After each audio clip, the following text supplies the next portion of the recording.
अथ श्री ऋणमोचक मंगलस्तोत्रम्।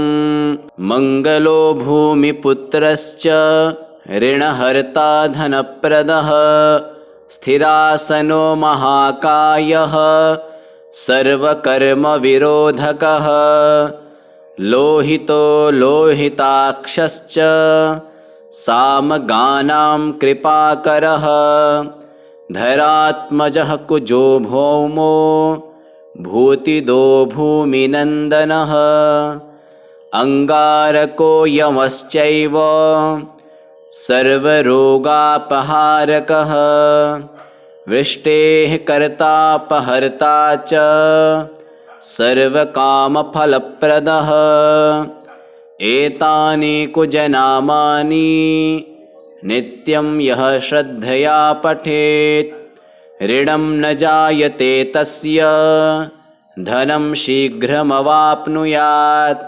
धरणीगर्भसम्भूतं विद्युत्कान्तिसमप्रभं कुमारं शक्तिहस्तं तं मङ्गलं प्रणमाम्यहम् स्तोत्रमङ्गारकस्यैतत् पठनीयं सदा नृभिः न तेषां भौमजा पीडा स्वल्पापि भवति क्वचित् अंगारकमहाभाग भगवन् भक्तवत्सल त्वां नमामि ममाशेषं ऋणमाशु विनाशय ऋणरोगादिदारिद्र्य अन्ये च ह्यपमृत्यवः भयक्लेशमनस्तापा नश्यन्तु मम सर्वदा अतिवक्त्रदुराराध्य भोगमुक्तः जितात्मनः तुष्टो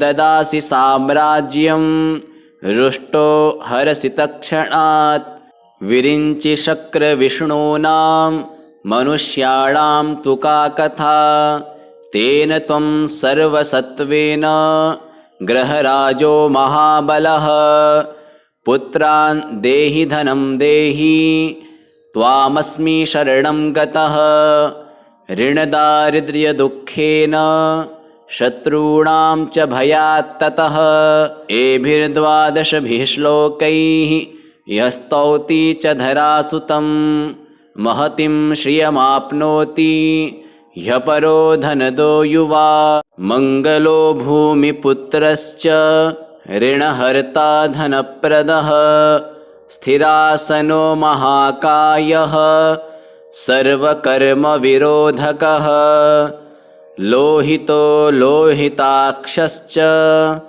सामगानां कृपाकरः धरात्मजः कुजो भौमो भूतिदो भूमिनन्दनः अंगारको यमश्चैव सर्वरोगापहारकः वृष्टेः कर्तापहर्ता च सर्वकामफलप्रदः एतानि कुजनामानि नित्यं यः श्रद्धया पठेत् ऋणं न जायते तस्य धनं शीघ्रमवाप्नुयात् धरणीगर्भसम्भूतं विद्युत्कान्तिसमप्रभं कुमारं शक्तिहस्तं तं मङ्गलं प्रणमाम्यहम् स्तोत्रमङ्गारकस्यैतत् पठनीयं सदा नृभिः न तेषां भौमजा पीडा स्वल्पापि भवति क्वचित् अंगारकमहाभाग भगवन् भक्तवत्सल त्वां नमामि ममाशेषं ऋणमाशु विनाशय ऋणरोगादिदारिद्र्य अन्ये च ह्यपमृत्यवः भयक्लेशमनस्तापा नश्यन्तु मम सर्वदा अतिवक्त्रदुराराध्य भोगमुक्तः जितात्मनः तुष्टो ददासि साम्राज्यं रुष्टो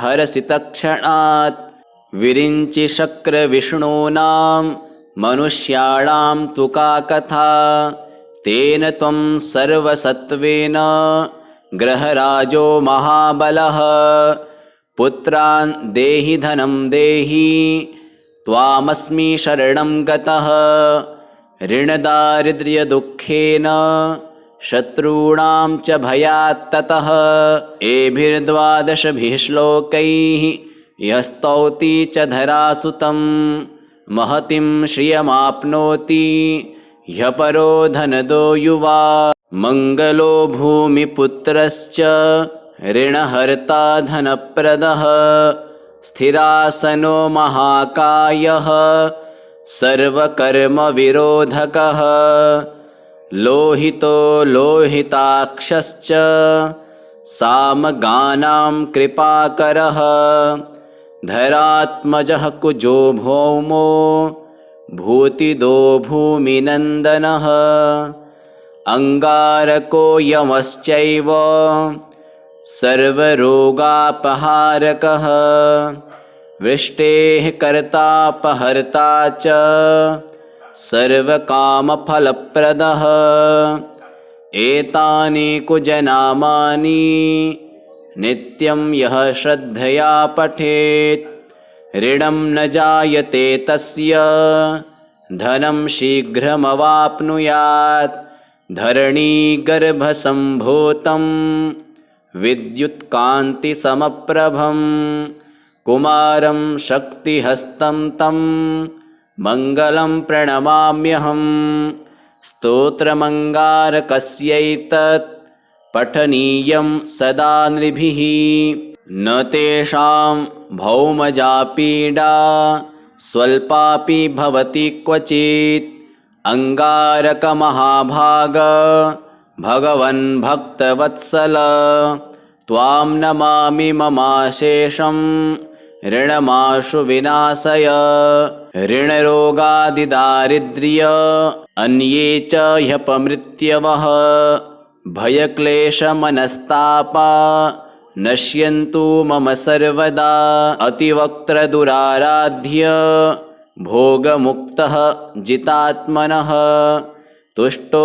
ददासि साम्राज्यं रुष्टो हरसि तत्क्षणात् विरिञ्चि शक्रविष्णूनां मनुष्याणां तु का कथा तेन त्वं सर्वसत्त्वेन ग्रहराजो महाबलः पुत्रान् देहि धनं देहि त्वामस्मि शरणं गतः ऋणदारिद्र्यदुःखेन शत्रूणां च भयात्ततः एभिर्द्वादशभिः श्लोकैः यस्तौति च धरासुतं महतिं श्रियमाप्नोति ह्यपरो धनदो युवा मङ्गलो भूमिपुत्रश्च ऋणहर्ता धनप्रदः स्थिरासनो महाकायः सर्वकर्मविरोधकः लोहितो लोहिताक्षश्च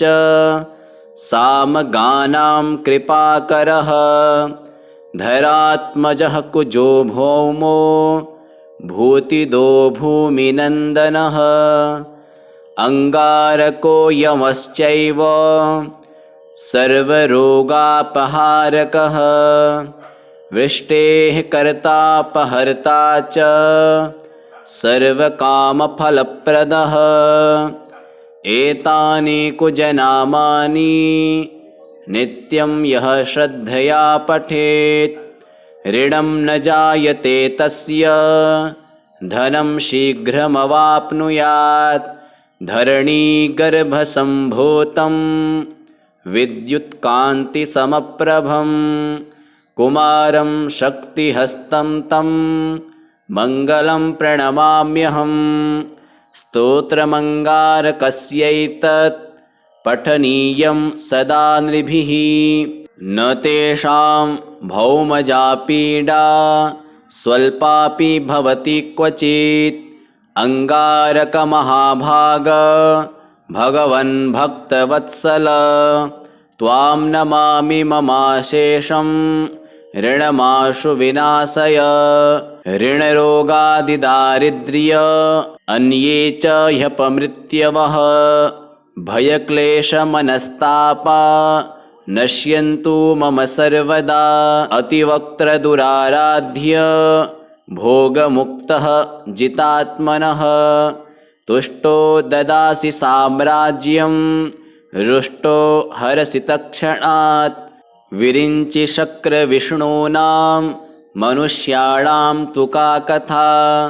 तेन त्वं सर्वसत्त्वेन ग्रहराजो महाबलः। पुत्रान् देहि धनं देहि त्वामस्मि शरणं गतः। ऋणदारिद्र्यदुःखेन शत्रूणां च भयात् ततः। एभिर्द्वादशभिः श्लोकैः यस्तौति च धरासुतं महतीं श्रियमाप्नोति ह्यपरो धनदो युवा। मङ्गलो भूमिपुत्रश्च ऋणहर्ता धनप्रदः स्थिरासनो महाकायः सर्वकर्मविरोधकः। लोहितो लोहिताक्षश्च सामगानां कृपाकरः धरात्मजः कुजो भौमो भूतिदो भूमिनन्दनः। अंगारको यमश्चैव सर्वरोगापहारकः वृष्टेः कर्तापहर्ता च सर्वकामफलप्रदः। एतानि कुजनामानि नित्यं यः श्रद्धया पठेत् ऋणं न जायते तस्य धनं शीघ्रमवाप्नुयात्। धरणीगर्भसम्भूतं विद्युत्कान्तिसमप्रभं कुमारं शक्तिहस्तं तं मङ्गलं प्रणमाम्यहम्। स्तोत्रमङ्गारकस्यैतत् पठनीयं सदा नृभिः न तेषां भौमजा पीडा स्वल्पापि भवति क्वचित्। अंगारकमहाभाग भगवन् भक्तवत्सल त्वां नमामि ममाशेषं ऋणमाशु विनाशय। ऋणरोगादिदारिद्र्य अन्ये च ह्यपमृत्यवः भयक्लेशमनस्तापा नश्यन्तु मम सर्वदा। अतिवक्त्रदुराराध्य भोगमुक्तः जितात्मनः तुष्टो ददासि साम्राज्यं रुष्टो हरसि तत्क्षणात्। विरिञ्चि शक्रविष्णूनां मनुष्याणां तु का कथा। तेन त्वं सर्वसत्त्वेन ग्रहराजो महाबलः। पुत्रान् देहि धनं देहि त्वामस्मि शरणं गतः। ऋणदारिद्र्यदुःखेन शत्रूणां च भयात् ततः। एभिर्द्वादशभिः श्लोकैः यस्तौति च धरासुतं महतीं श्रियमाप्नोति ह्यपरो धनदो युवा। मङ्गलो भूमिपुत्रश्च ऋणहर्ता धनप्रदः स्थिरासनो महाकायः सर्वकर्मविरोधकः। लोहितो लोहिताक्षश्च सामगानां कृपाकरः धरात्मजः कुजो भौमो भूतिदो भूमिनन्दनः। अंगारको यमश्चैव सर्वरोगापहारकः वृष्टेः कर्तापहर्ता च सर्वकामफलप्रदः। एतानि कुजनामानि नित्यं यः श्रद्धया पठेत् ऋणं न जायते तस्य धनं शीघ्रमवाप्नुयात्। धरणीगर्भसम्भूतं विद्युत्कान्तिसमप्रभं कुमारं शक्तिहस्तं तं मङ्गलं प्रणमाम्यहम्। स्तोत्रमङ्गारकस्यैतत् पठनीयं सदा नृभिः न तेषां भौमजा पीडा स्वल्पापि भवति क्वचित्।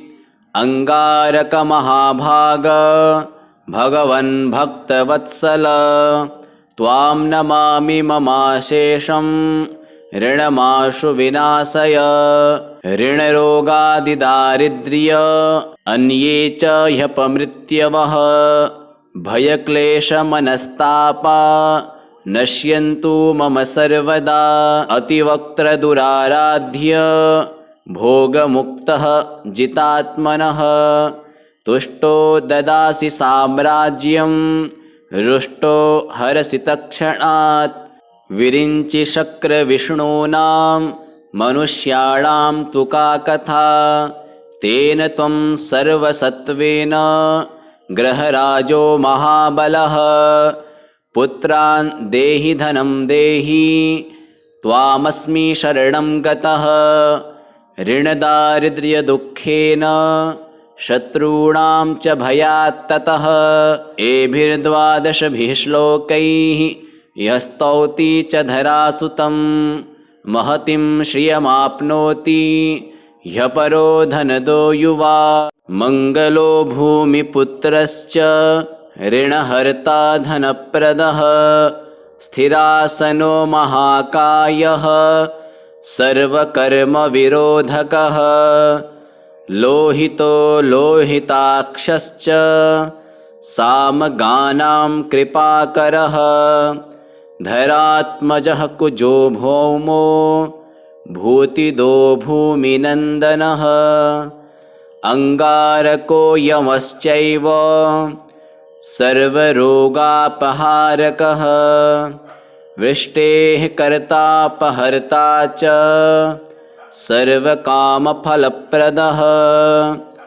एतानि कुजनामानि नित्यं यः श्रद्धया पठेत् ऋणं न जायते तस्य धनं शीघ्रमवाप्नुयात्।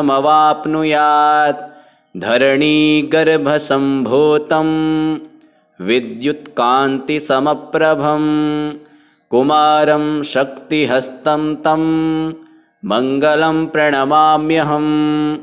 स्तोत्रमङ्गारकस्यैतत् पठनीयं सदा नृभिः न तेषां भौमजा पीडा स्वल्पापि भवति क्वचित्।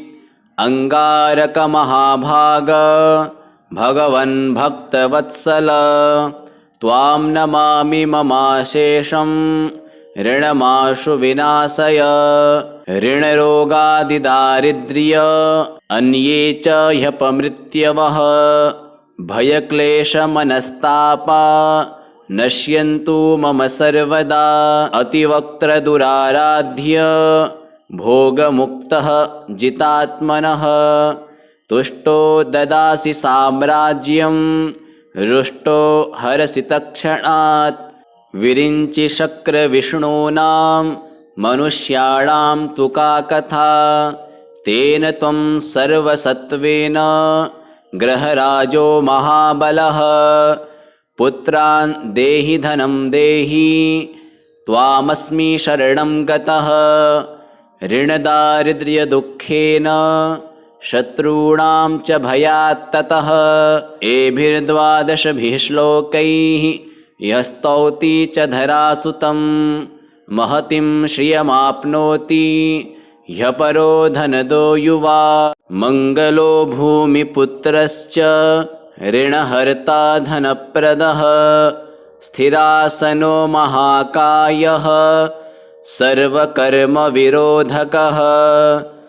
लोहितो लोहिताक्षश्च सामगानां कृपाकरः धरात्मजः कुजो भौमो भूतिदो भूमिनन्दनः। अंगारको यमश्चैव सर्वरोगापहारकः वृष्टेः कर्तापहर्ता च सर्वकामफलप्रदः।